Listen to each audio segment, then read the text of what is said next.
Welcome to the Pantheon Plus Rewind.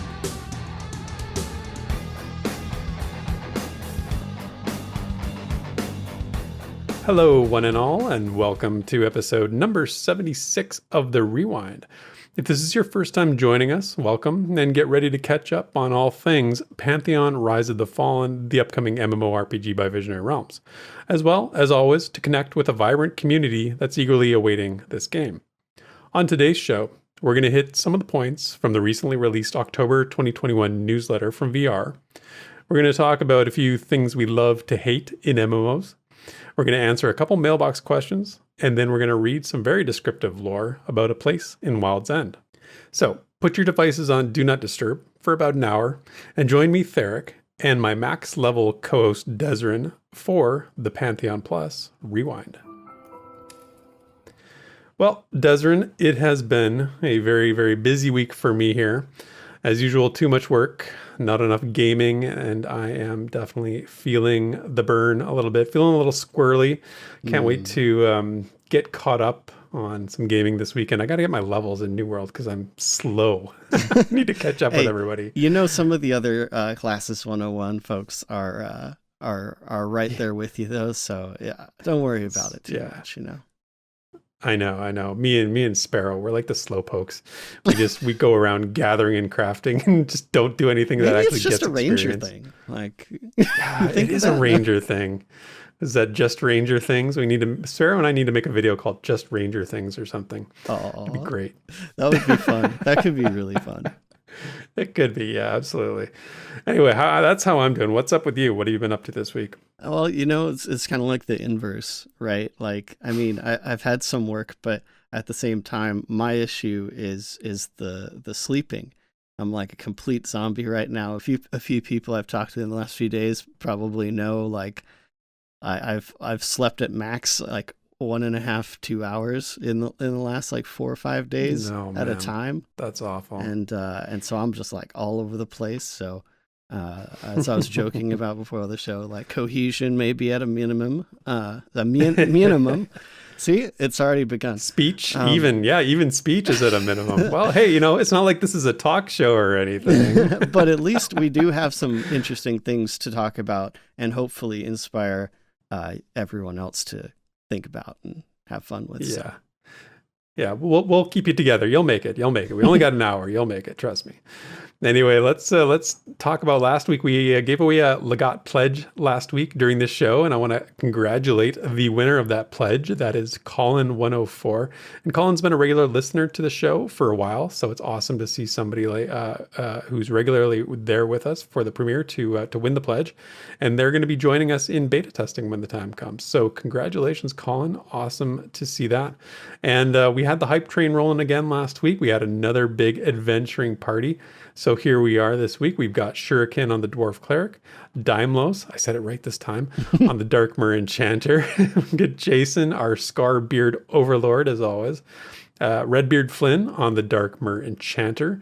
Annoying Llama on the Human Monk. Also a streamer if you want to go and check him out. I just watched his stream a bit this week, and it was good, very entertaining.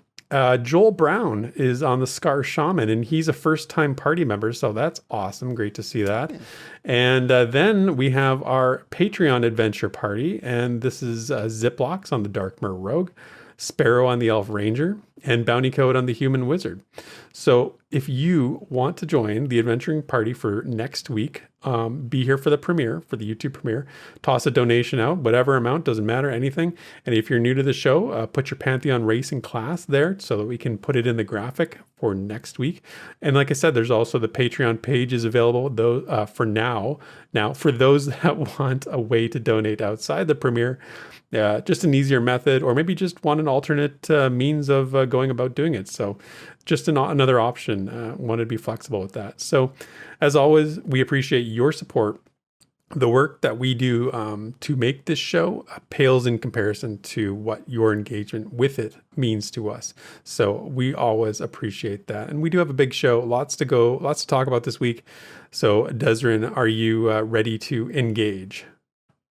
I think I'm ready. Let's do it. This week in Visionary Realms News and Notes.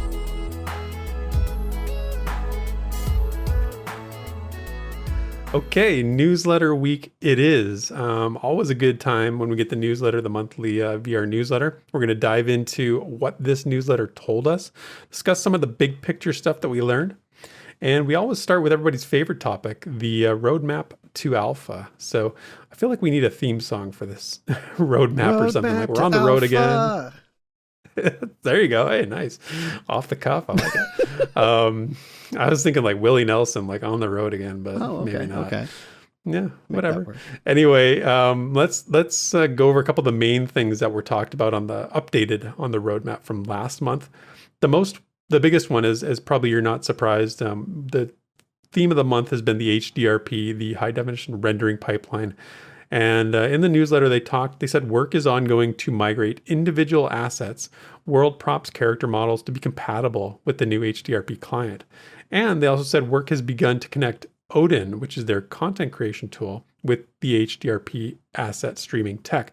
So in the dev stream, in the video dev stream, they talked about Gaia, their tool, moving on from Houdini, now using Gaia. Now we also have Odin, which is another, like this pantheon of gods, no pun intended. Well, they've talked about that tool in the past, at least. So I was going to ask you that because I didn't remember if they had or not. So you remember them talking about Odin? Oh, yeah. Nice. Okay, yeah. So, I mean, this is all tech stuff that's interesting to learn. And one of the questions that I've seen come up in the community and I've had myself is, where does the old stuff that was done before they were using these tools, how does that fit into the picture? And they actually answered that a little bit in the newsletter, which I thought was very useful. Rob said, quote, there are a lot of assets from the old project that still need to be converted to HDRP and copied over. We have scripts to help with this process, but it still needs an artist to verify that the assets look correct. On top of this, Odin, our main zone editing tool, needs to be converted to HDRP. All of these tasks are in process right now.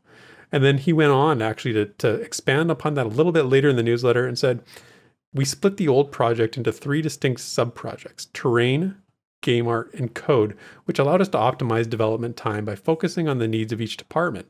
And that allowed us much faster compile times when developing new code.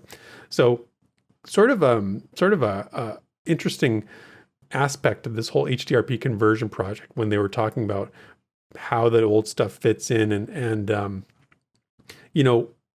Pantheon's been through some like big refactoring. That was the big deal when they refactored the old hard code into a new, and brought it into their new programming tools and the way that they're building the game. So there's a lot of technology and technological terms that are getting thrown around here. But I had a couple questions, and like I said, when they say old project, Desert, what does that mean to you? What are they talking about there? Well, so I think the easiest way to describe this is if you go to create something new in Unity, one of the first things you choose is what type of project, and that could be the old built-in render pipeline, the URP or the universal render pipeline, or HDRP, the high definition render pipeline. So it's kind of usually where you start from, but you can convert to it. So when they're talking about project, they literally just mean the type of project in Unity. So moving from the built-in render pipeline that the project was based on before to now the project will be recognized as an HDRP project in Unity. So yeah. Awesome. Yeah, that's really helpful information because you know more about this aspect of it than I do. They actually mentioned the URP. I think it was in the interview section of the newsletter where may have been Minus was asking interview questions, and they talked about URP versus the HDRP, and that was a good clarification for me as well. Like you just said, the URP and the HDRP are not the same thing. They're two different ways, right? Two different methods. Mm-hmm. So now what about the old, when they say the props, character models, so does that mean in the things we've seen in the past, are those going to change, and I don't think so, but I wasn't 100% sure on that. Do you have a clear understanding of that? So you could kind of think of it like it's not going to change for you because right. The ideal scenario is you won't notice the difference, but technologically speaking, the assets have you can think of it as like values and parameters. Like, how does light hit this rock? That need to be updated to how HDRP says light should hit this rock in order to produce a like result that is, visually makes sense. So it doesn't stand out or just doesn't straight up work at all. Or like, displays very wrong. But it, like the assets themselves, they're not remodeling. I don't think they're retexturing or anything like that. So it's just a more matter of getting it in line with how HDRP sees things. You could think of it like that, versus how the old built-in sees things. Right. Yeah, really interesting, and I'm so glad that you have this knowledge to be able to bring to the show, because I think that really explains a lot. And this was a very technical newsletter, and I think that a lot of people enjoy that. And I think that there's also a large portion of the community that's following Pantheon that, this is all new. Like, this is all new information and a new, it's almost like, you're getting on the job training, like how do you build a game? How do you build a world in an MMO? What are the tools? And so it's really sort of fascinating to see this. So those are good questions. And I think we're going to see some more of that in the next month or the next stream, the next VR stream, when they talk about part 2 with regard to, putting the finishing touches, or maybe the extra, the set dressing is what it's usually called. And that's where you'll see what they mean by, because set dressing would involve these assets that have to be converted. And so ideally everything's going to look great, make sense, and not stand out and or cause problems. And we'll be able to just see that, and people will just get to understand, conversion, it looks like this. You don't have to really understand how it works, but it is kind of neat to have the curtain pulled back, and hopefully people enjoy that. And I think if you take away anything from this, and even if you don't understand the process, understanding that it's not a redo, it's not a setback, it's not a start again kind of thing, because that's the big fear, and that's what we see in the community when we're looking at discussions here and there and wherever. We see all these things like they found a new tool, now they have to start over, and it's like that's not the case. Right. And that's funny because how you mentioned Odin, which I remember them talking about in the past, it could, to new people or people that don't follow the project very well, could seem like, wait, what is this other new thing? Oh my gosh, does this have to get redone too? And it's like, no, you could think of these as more like back-end changes, like things that just make everything function. But the things that have been created, especially like concept-wise, like, design, so how classes are supposed to be, I don't think that's really changed much. If anything, it's just been like expanded, like they can do new things now. It's not like, everything has to be recreated. It's a little different mindset there. It's more just like forward development in general. Like I can't stress this enough that what's going on here isn't unusual, and that it really is just stuff that is behind closed doors usually that you'll just never be exposed to, that VR has decided to just peel back the curtain and try to help us understand how it works. Yeah. Yep. Like 99% of the time, we never see this. We just know a game's in development, and then next thing we know, it's here. And it's like, this is not what's going on for us, and not what VR is doing, something completely different, right? You mentioned class development, so I'm glad you mentioned that, because that segues into the next piece from the newsletter that I wanted to bring up. It was perfect, man. It's almost like you have the notes in front of you. They said this one was interesting because it actually arose from some feedback when people saw the monk demonstration a little while back. The question that was asked was, what other classes benefit from the stuff that they were able to do with the monk? Would they be going back and looking at other classes? And they answered this question. They said, yes, all of the classes have undergone a review and a design pass to ensure they're taking advantage of these newly available tools to best deliver on promised class fantasies.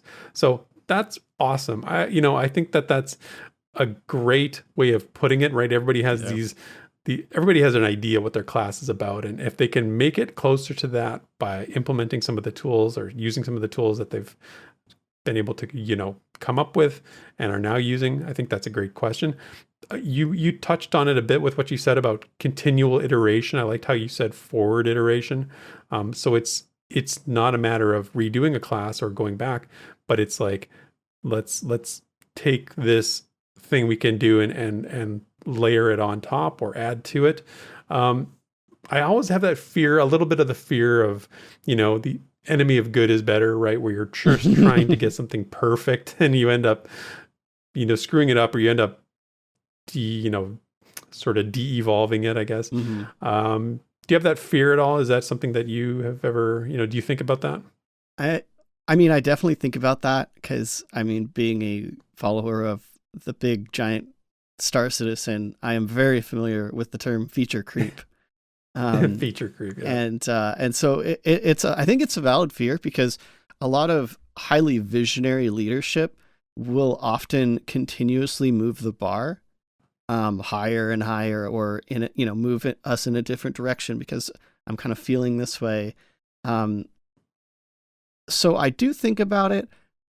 However, I see Joppa as, while a very positive person, also a very realistic person. And I think he would be the kind of leadership that sees that something's available, but at least has the mind to ask, can we do this, with what we have, without, totally, totally sacrificing, timelines or anything like that.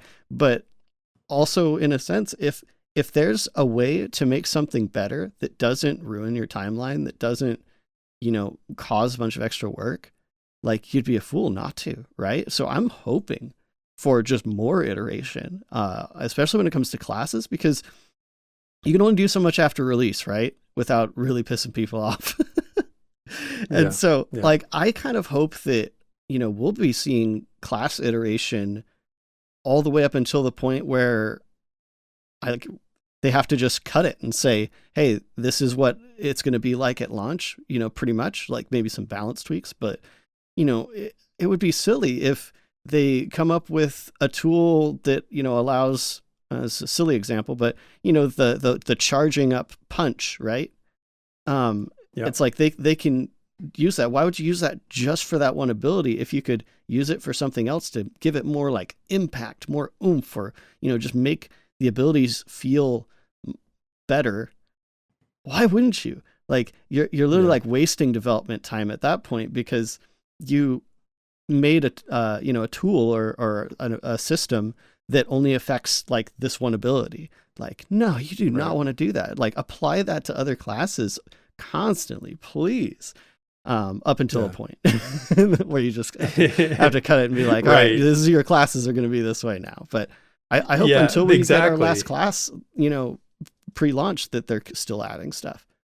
Like, yeah, that's exactly. But it's like recognizing where that point is. Like, where is that point, right? But I think you've got it. I think you've got it right. And I think what you said about Joppa is correct as well, in terms of being a practical artist, if that makes sense.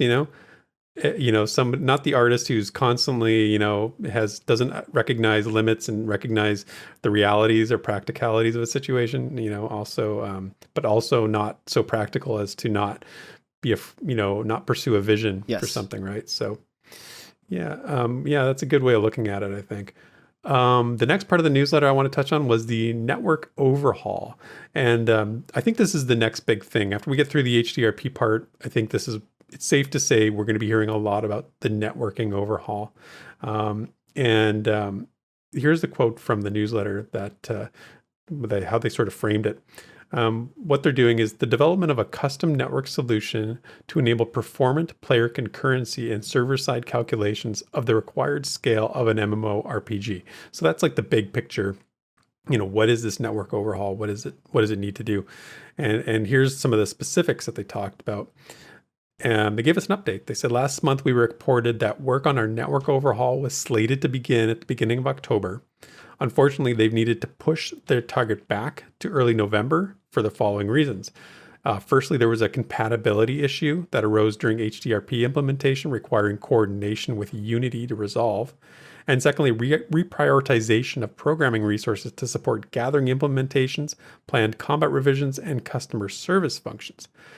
So with this, I think it's fair to ask, like, how big of an overhaul is this? Because those are their words, not mine. And that's number one. And then number two is, how dependent are they on the Unity devs to resolve this issue? Because that kind of caught my eye. It's like, okay, there's a conflict here. There's some sort of compatibility that they're going to need to work with an outside team. Although, they do have a good relationship with the Unity devs. They've talked about that.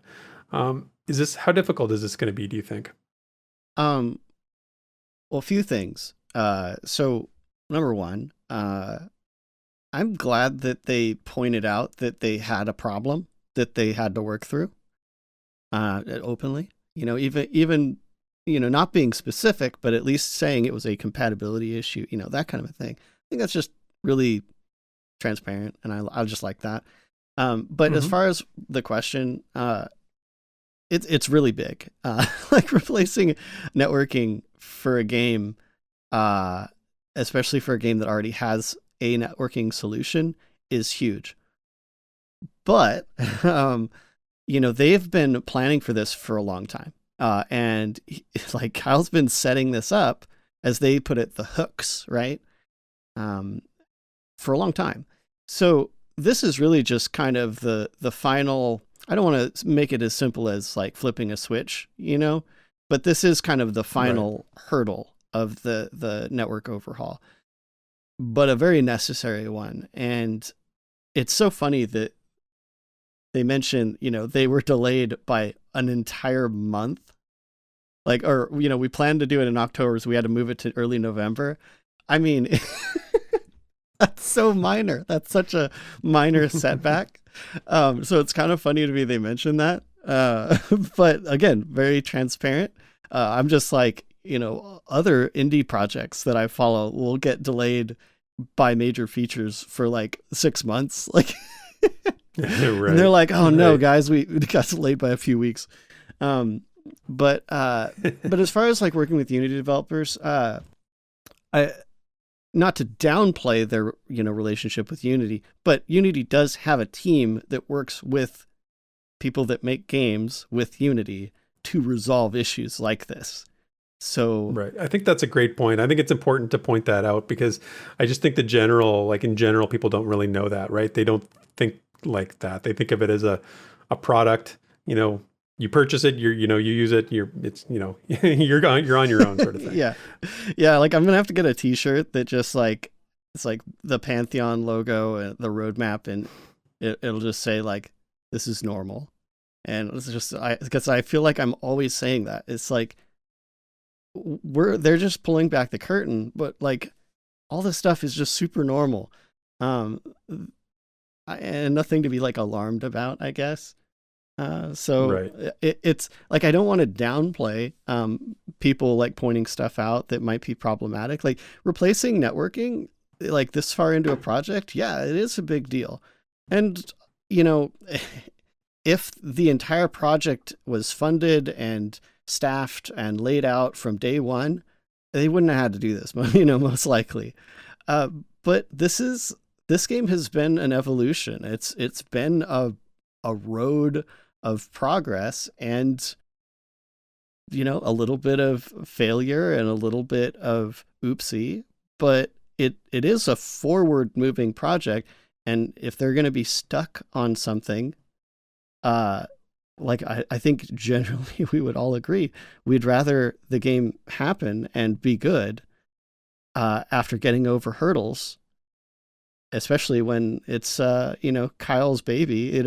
This is what he does for fun. Like works on networking solutions. Like it's just wild. So yeah, let's utilize that, and it's not a big deal. Like tons of developers, even solo developers, are going to be working with the Unity team if they need to. So again, right, business as usual. Yeah, yeah, exactly. Yeah, that's right. And collaboration is the name of the game when it comes to stuff like this, right? Big projects like this. So that's great. I want to talk now. Those were I look at this as sort of being those were the hard questions. Now here's the fun stuff. Here's Yeah, the stuff that I got really excited the about hype because hat this is stuff. Put my hype hat yes, on. that's right. Okay, so this is regarding artwork. And they said here's so conversion of the gray box existing gray box zones to a sculpted terrain, which is what we saw in the last video, wherein terrain has been sculpted and shaped to match the planned zone layouts, has begun and is in the following states for each zone targeted for alpha. Now, I'm not going to list each one percentage wise, but I'll just tell you these are all the zones that have been 100% converted through this method, from gray box to sculpted terrain. Throne Fast, Avenir's Pass, Silent Plains, Eastern Plains, Wild's End, Vale of Azarus, Fairthale, the Merc, and then there's one at 75%, which is Black Rose Keep, one at 50%, which is the coasts and seafloor, which is interesting. And then I think they threw in a little Easter egg here too, because they put 0% on outlying islands. Yeah, that is hardcore tease. As what does Ben and I call Joppa, like sneaky pants Joppa or something like Yeah, that. yeah, it is. Yeah, maybe this is like Fortress Devair. Maybe that's what they're talking about there. I don't know. But that's on Frozen Nocta, isn't it? It's in the islands. Now, I don't know this for sure, obviously, but it's like the islands between the northern coast of King's Reach and Frozen Nocta. That's where I sort of figured it out to be, and I think Ben and I agreed with me on that. But so it's awesome. Like, so much of this has been done already. So all those things we saw in the stream, they've already taken care of this with most of the zones, and some of the zones we haven't even seen. We have no idea what they look like. Vale of Azarus, Eastern Plains, Silent Plains. We don't know anything about those places other than maybe a concept art from Silent Plains. I think that's the only thing we've seen. Mm-hmm. So very, very exciting. And then there was some comments that from the video that were asking sort of about this question, where, again, do they have to replace the work that's been done in the past with regard to terrain? So it was answered by Chris Rowan, who's the CEO of Visionary Realms. He actually responded to that saying, no, that means they can preserve the gray box terrains and then convert them into, this sculpted terrain that we saw demonstrated. Then there was another one that I responded to, and I included here just because it's fun. It's from Crinkled, who is a fan of the show, friend of the show. He just said, I could watch Rob make terrain all day. And Chris Rowan responded by saying, yeah, and Rob is a programmer, not a world builder. Imagine what a world builder would do with this. So he very much like, these are not artists, these are programmers. So keep that in mind. Yeah. Anyway, exciting to see all these zones like in this very, very far along state of design. Desrin, what stands out to you? What do you want to see? Which zone is piques your interest? I mean, I've always whenever looking at the old map, and still like the new map, my eyes have always just gone straight to Vale of Azarus, and nice. It just stands out. It seems like it might be like a high level area, so I'm really excited about that. But I mean, that could be a long time before we really see that, I feel, if at all, honestly. Yeah, if at all is a good point. Yeah, right. Right. So I'm mostly just excited to re-see the zones we've seen in the pre-alpha sessions. That's going to be a real moment, I think. Yeah, I agree. And I guess we have to figure out how to pronounce Vale of Azarus. I did that on purpose too. I wanted to contest your pronunciation. We're doing this again, are we? We are. And, I see. And I'm 1 for 1. So the gauntlet has been thrown down. Estulame, help me. No, yeah, JN, hey man, help me. I think you need to even me up here with Desrin, or else I'm going to be forever in his debt, and I don't think I can handle that. So, Vale of Azarus, people, Vale of Azarus. Azarus. Azarus sounds like a cat. It sounds like that you would name your cat that. Anyway, So let's move on. A couple other points I wanted to touch on, and this one actually, community was very much talking about this, and that was concerns about mob leashing with the new zoneless sort of no loading screens, all that's talk. We talked about that last episode, and VR responded to this. They said, by leveraging our disposition and trait systems, we can conceive of all manner of NPCs with special behaviors, resistances, counters, and abilities to make getting away from them as easy or challenging as we like. As with all our NPCs, you can expect a wide variety of skill and flavor when it comes to how a specific NPC type will pursue a player, and in some cases, this may even mean a longer chase than zoning would have allowed for. So, people were kind of freaking out saying, like, so am I going to be like chased down forever, or does this affect the whole like mechanic of, so I know how to kite a mob properly? Like, are they going to return to anyway, I love how they sort of address that. And I think the response that I saw, at least, was people were very satisfied with this, and it was quite well received. Would you say? Yeah, generally. I mean, there's always like outliers. I've still seen a lot of kind of the don't want to simplify it to just like naysaying, but a lot of like, oh well, people will find a way to exploit it. So Yeah. I'm sure there are still ways that this could negatively affect the game, but I'm 100% convinced that it's way more positive than negative. And I love how fast they responded to this too. Like this came up, and I mean, Joppa was on it on Plus U, right? Yep. Like they're just on this, like they know people are concerned and they're asking for feedback. It's amazing. Yeah. It's great to have their ear to the ground, so to speak. And then the last point from the newsletter I wanted to mention is another thing that is sort of a response from them. It was regarding the Refer a Friend program, which we talked about last week. We won't go into the whole discussion again. But one of the suggestions from the community, there was two folks, Renarius and Jobson, both had the same sort of suggestion.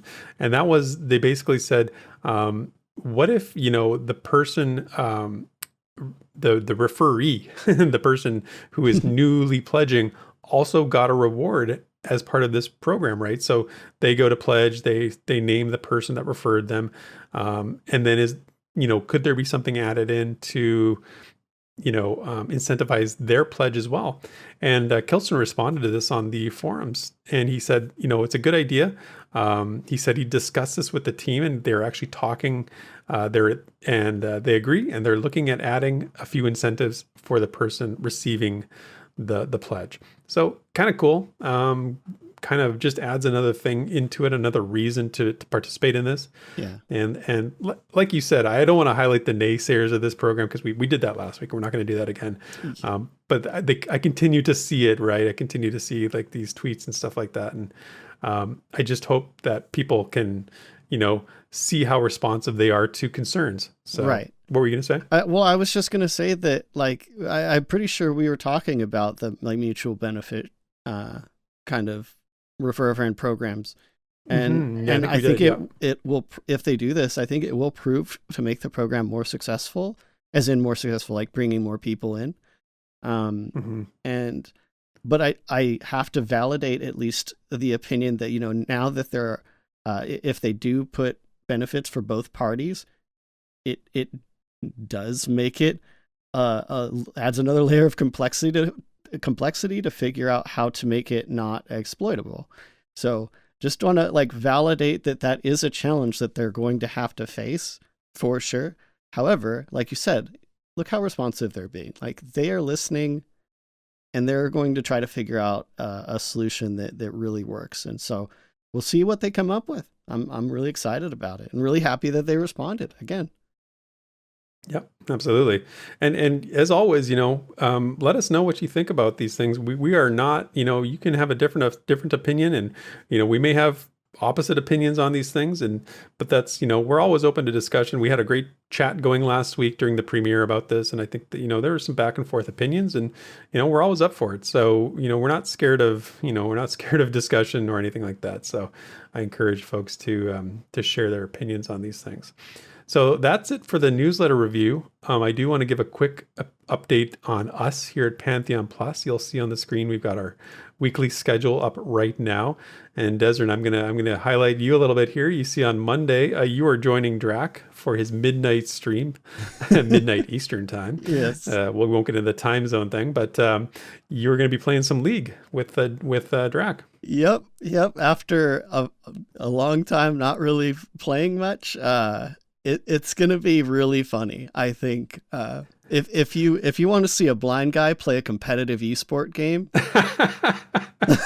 Who doesn't really? I mean, who doesn't? If you say no to that, just I don't know you're going to see some really funny situations. And you are totally welcome to laugh with us because it's going to be a really good time and a very interesting mix-up, I think, from the usual.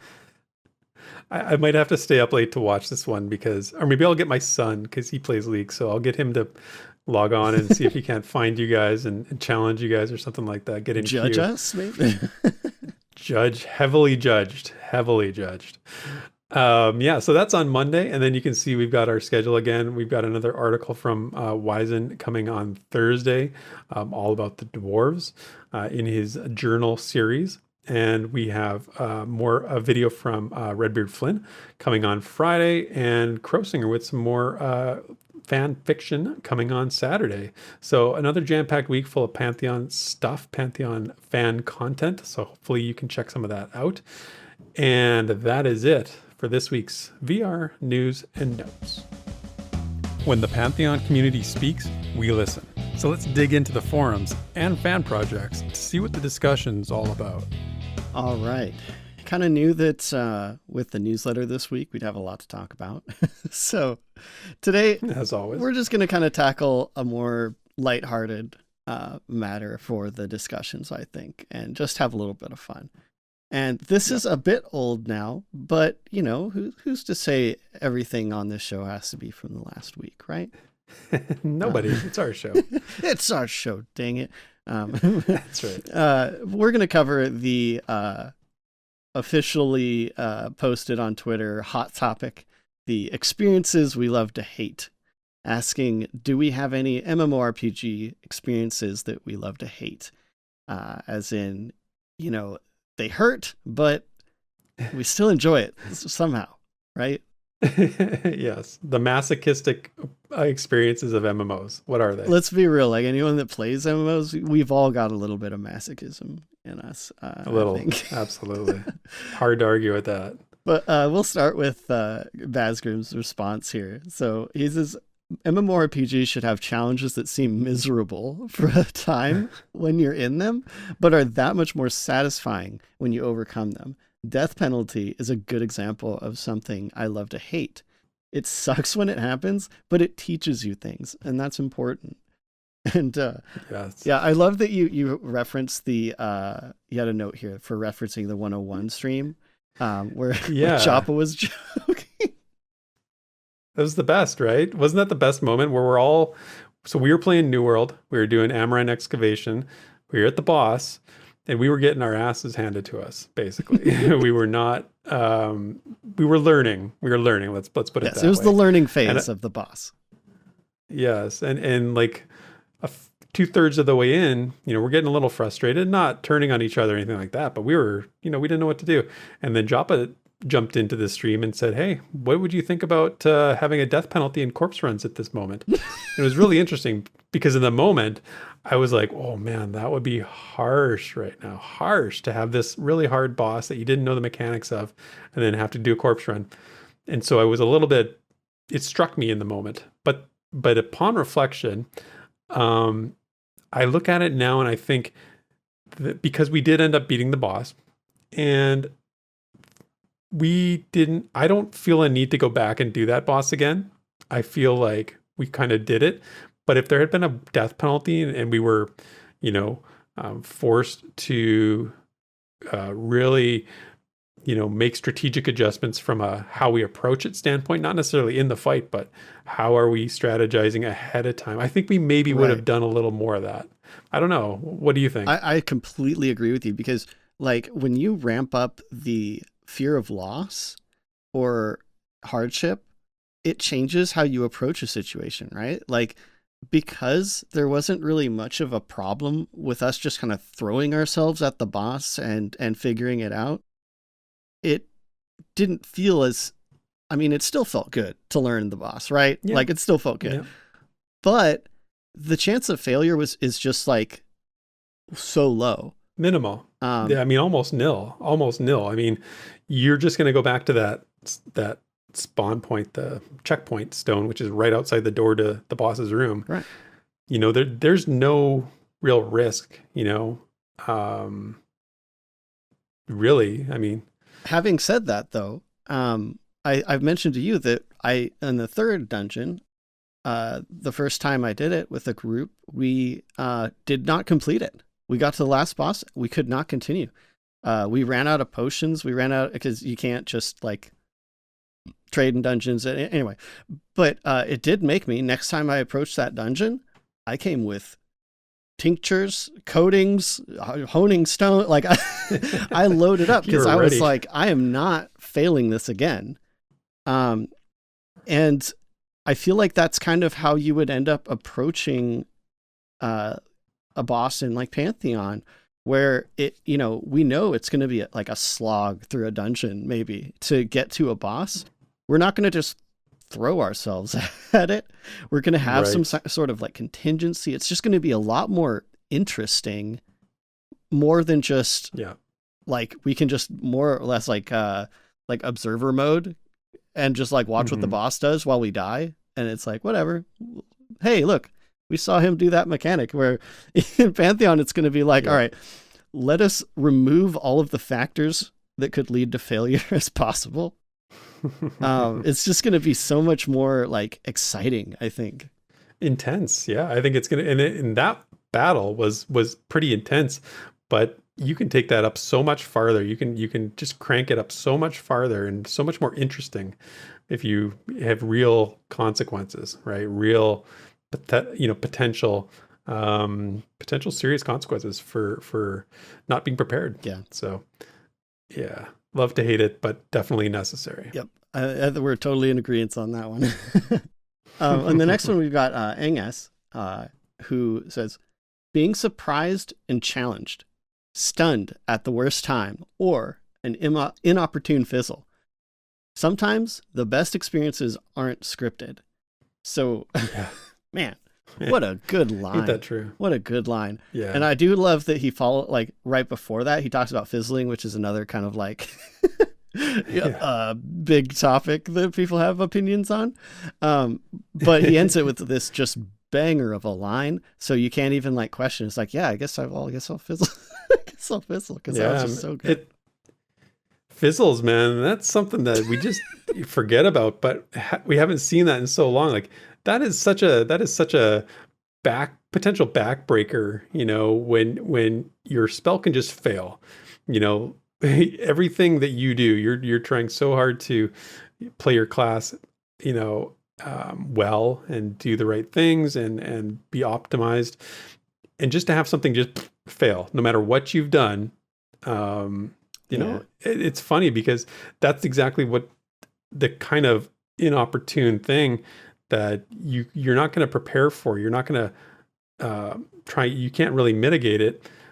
But it also creates a really interesting situation that you have to overcome in that moment. So you hate it at the time, but you know, you look back and you think, well, it was something that happened, so we did this because of that. You know, it changed the course of my gaming experience for some reason. Yeah. So I kind of like the theme here. It's like the best things that we love to hate are the things that we're like, we recognize that it actually added to the experience somehow, right?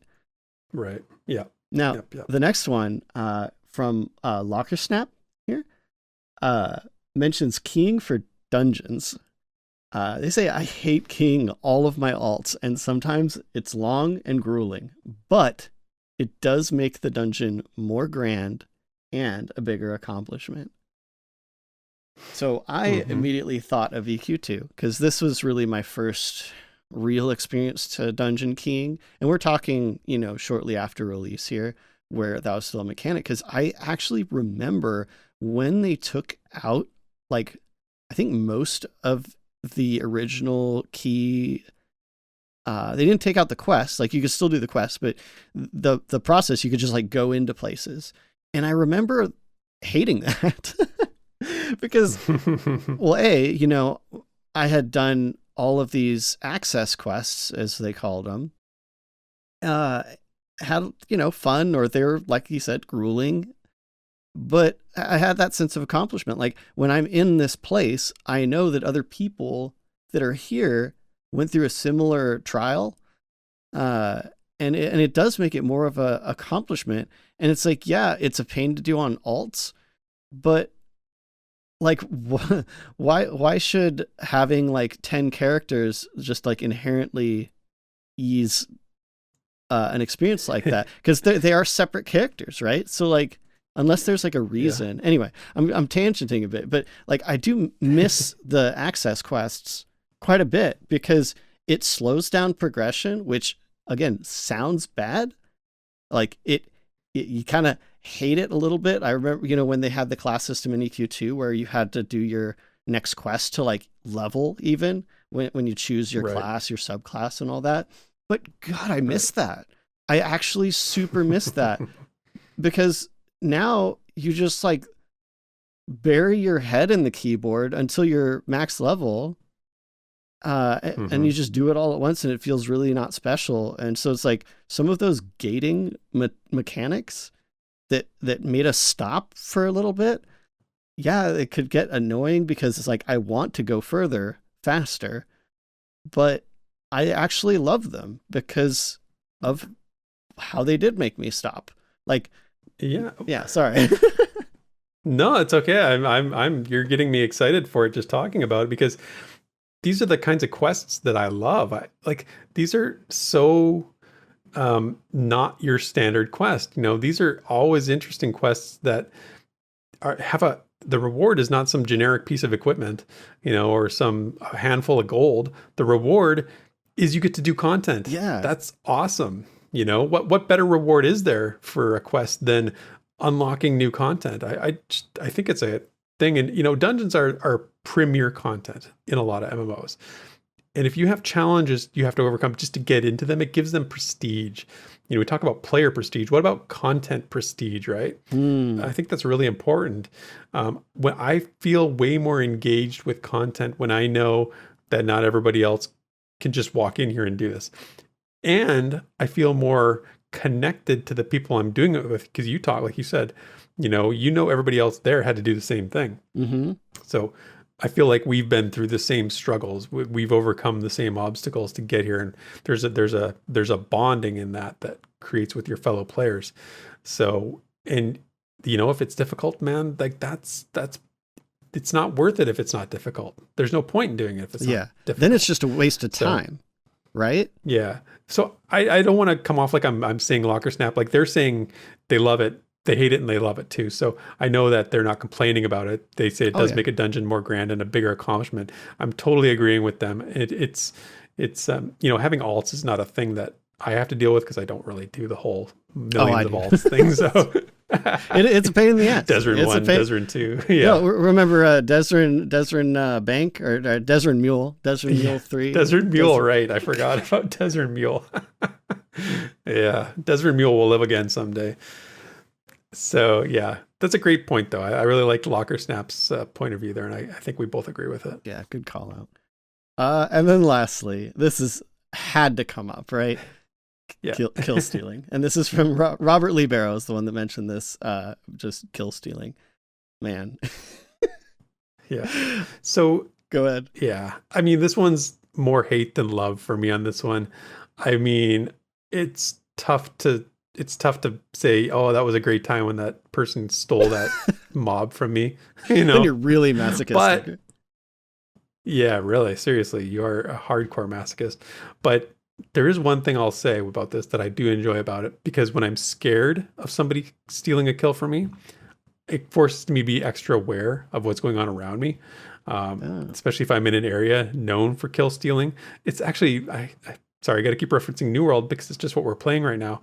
But if I come up and I see like a ore, like a silver mine, a silver ore, I immediately look around to see if there's anybody else around, because I'm like, okay, do I have time to mine this ore leisurely, or do I have to like get there right now? Because I know if somebody else sees it, they're going for it too. So it's not exactly the same, but I get it. sort of similar.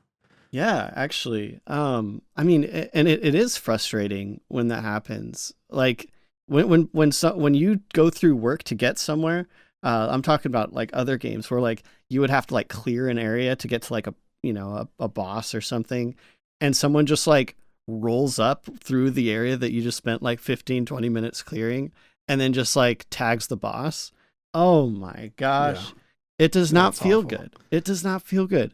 And I'm definitely on the more hate side, but I do recognize, after thinking about this, the alternatives suck more. Honestly. Yeah. Like they really do. Like such a good all point. those mechanics that other games have like tried to do to prevent kill stealing, like locking encounters and like dude, no. Yeah. It takes away from the social aspect. And we've talked about this a lot, right? Is there has to be like some kind of a dynamism of conflict, to to make it really spicy. I like that. But really though, this is a great example of it. It's like kill stealing doesn't happen 100% of the time. And when it does happen, it sucks. But because it's able to happen, it makes the game better. Like that's how I see it. Yeah. Yeah. It's a little bit of that friction, player friction we talked about 2 episodes ago, I think. This is a form of it. I think when you get the scale expands too far, I think that's when you maybe have to step in. Like you said, like a raid boss, or maybe like a hugely rare spawn that is a part of a greater quest chain or something like that. Yeah, that's kind of rough. But just in the general world, like I don't know, man. I think you're right. I think what you're saying about there being some dynamism to the aspect of it, I think is right on point. Yeah. And if anyone can think of like a way to mechanically prevent kill stealing while not like detracting from that, I'd love to hear it, because I have not seen it. I haven't seen it yet. So yeah, and I think we still I just want to add one more thing. We still need to hear from VR about what their plan is in Pantheon. Yeah. Like how are they addressing this? And we need specifics on this still. So it is an open question. But yeah, well, like feel free to add like comments in response to this if you have any additional ideas or fun things. Since this is kind of an old Twitter post, I wouldn't ask you to like respond to it now. It's like resurrecting dead threads, right? But I definitely want to see some more like interesting things from this. So, but yeah, we've actually got several introductions this week, which is always fun. Yay! We've got Qendiil. I want to like pat myself on the back if that's actually how you pronounce it. But it looks like they haven't been following Pantheon until like just recently. They got excited about the HDRP stream, and so they just pledged Triumvirate and posted on the forums. And I love this, and that they said this as well, because it does show that people are coming back to the project, right? That maybe had it on the back burner, and they're seeing that like stuff is happening and they're excited about it. And so, yeah, thanks for posting on the forums and introducing yourself. It's awesome. Yep. We've also got Hatsumi, who is another like recent pledge, as they pointed out. And on the flip side, they've been following Pantheon for only about a year. So they've been through a lot of MMOs just like us, saying they started with Kunark expansion in EverQuest. Nice. Yeah. Yeah. So Kunark was my favorite expansion. A lot of people say that. The Kunark expansion is the best one for sure. It was the best one. Oh man.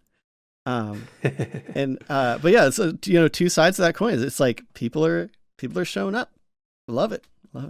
And speaking of, I know this was mentioned earlier in the show, but we've got Colin 104, who recently won a pledge giveaway here on the channel, and fortunately introduced himself on the forums as well. I didn't know that, or at least off the top of my head, that Colin also played a ton of EQ2, just like me, like several years of EQ2.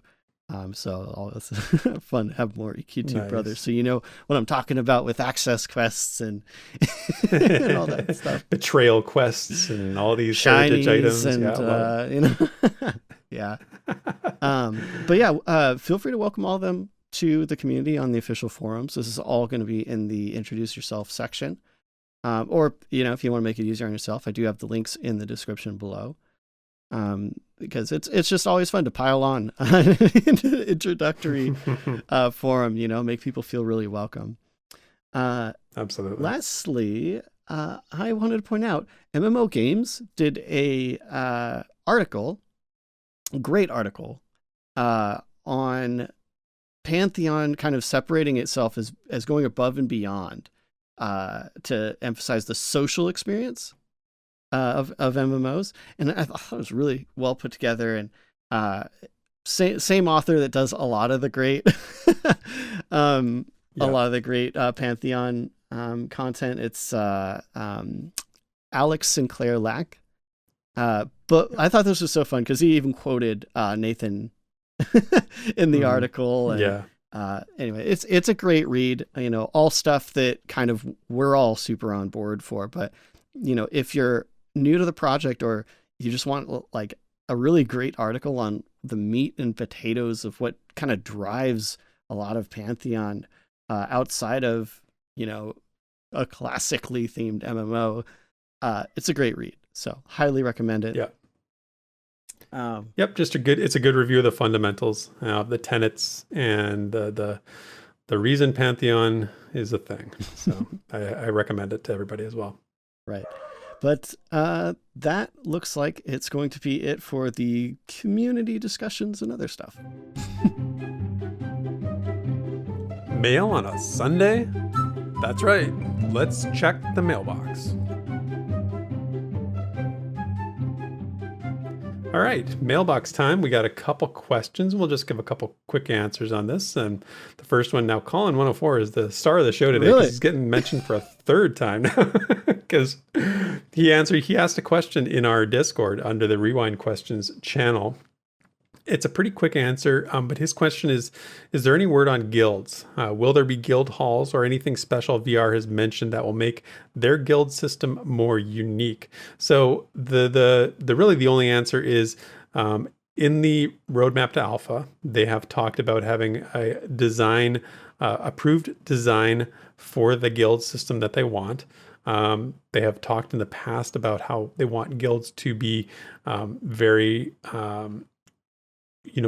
give players a lot of tools to work with and flexibility and how they manage their guilds because of the social nature of Pantheon. So we don't know anything really about what that looks like yet. Is there any word on guild halls? No. Nothing I've heard, at least, Desert, unless you know something else. Well, the answer is no. Yes, I think the last thing I heard on this, and I think that it's come up a few times, is they aren't super into at least how guild halls have been implemented in other games, where it's, you know, instanced and it basically draws people away from the main hubs, right? Like, that's right. And in a social game, like, it is great to be social with the people around you, but part of it is that, like, colliding with people you don't know. And so if a guild hall draws people away from the world and the ability to interact with others in the name of, like, convenience and stuff like that, it seems they're not super for that. However, this is VR. They could think of something else that actually does work. But yeah, I think that's their stance. I agree. Yeah, that's what I've heard as well. So good questions, Colin. Keep throwing them in the mailbox questions channel, and we'll do our best to answer them. And this last one is super fun, and I wanted to definitely include it. It's from Zonth, and I don't think they've asked a question on the show before, so welcome first-time questioner, Mailboxer. Their question was, what is your opinion of a well-made intro or opening video for Pantheon? Is it worth its steep price? And they referenced fond memories of EverQuest's intro video, which they still watch from time to time. And dude, I totally watched that video on the regular because it was so... I don't know. Yeah, it's burned into my memory. I have great memories of it. Um, so here's my answer to this, and Desiree, I'm interested in what you think, but I don't think we're going to see anything like that, because of the, it's a small company, indie, budget, all that kind of stuff. Making those kinds of videos is very cost intensive, I would assume. And what I would like to see though is something that the way that EverQuest intro video did, what that did was very important, was that it gave you a world overview. It showed you all these different places. It showed you some, some of the ogres. It showed you some gnomes. It was so all encompassing. It wasn't just this one, this one linear narrative. It was very much like a world overview. And I think that's what made it special to me. So if VR was to do something like this, I'd love to see it just be, you could just be concept art, and I think that's actually the trend these days with a lot of games you see is they have sort of these like moving pictures, they're not high end, like Blizzard quality, CGI openings. They're very much more, I don't want to say low budget, but just simpler. So I think they do something like that. I think they hit their, as long as it's representative of what Pantheon is like, what do you think? I'm curious as to what you think about this. Oh, dude. So I love this question because this is totally like not even, I've never seen this question in the realm of Pantheon before. And it's just awesome. Yeah, neither have I. And it made me think of before I could even play EQ2, that like cinematic that they released where you see Antonio Bale, Qendiil, and Yep. That was so good. I remember that one really well too. There's not like enough numbers to say how many times I watched that. I was so excited for that. But what this actually makes me think of that I think I would actually prefer to a cinematic, it would require a voice actor for an introduction, but I would like, at least on like the first time you play, to have a in-engine captured, what's the word? Oh my gosh! Basically, like going through several different zones while like a narrator gives context for the world and like kind of the big things, or little highlights of the races, or even like a zone intro the first time you go into a zone. And it's funny because now that they're using a lot of tools by like Procedural Worlds, like they actually have a camera tool, a really crazy, like awesome camera tool to make cool fly throughs and stuff like that. And they could use it in engine, but like pre-render it, so it doesn't have to like literally go to all those zones, but just to like give you a little bit of context before you make your character. Oh my gosh, that would be so cool. That'd be great. So cool. That would be so awesome. And then, hey, just get Chris Kane to do the voice and we're set. That's right. Seriously, get Chris to do a like intro for the zones or the races or something. Oh my gosh. Be great. We need to put we need to do like a fundraiser or something to get that man hired to do the intro, because he is the voice of Pantheon for sure. So right on, man. So great question, and don't keep asking him. We'll keep answering the best we can. So that is it for this week's mailbox. Sit back and relax. It's time for the lore you know. All right, lore time. In the September newsletter, we got a creature feature, is what it was called. And it was one that had Jared Pullen, who is VR's concept artist, giving us details of his visions for the inhabitants of the Mad Moor. And with that came a very, very cool piece of written environmental lore that sort of puts you in the area. So what might you hear? What might you see? Or what might you feel if you were standing in the Mad Moor? And so I've taken the opportunity to put some of those words to ambient sounds. So you can picture yourself in game with this reading of the words of J.N. Gerhardt as we travel to the Mad Moor of Wild's End.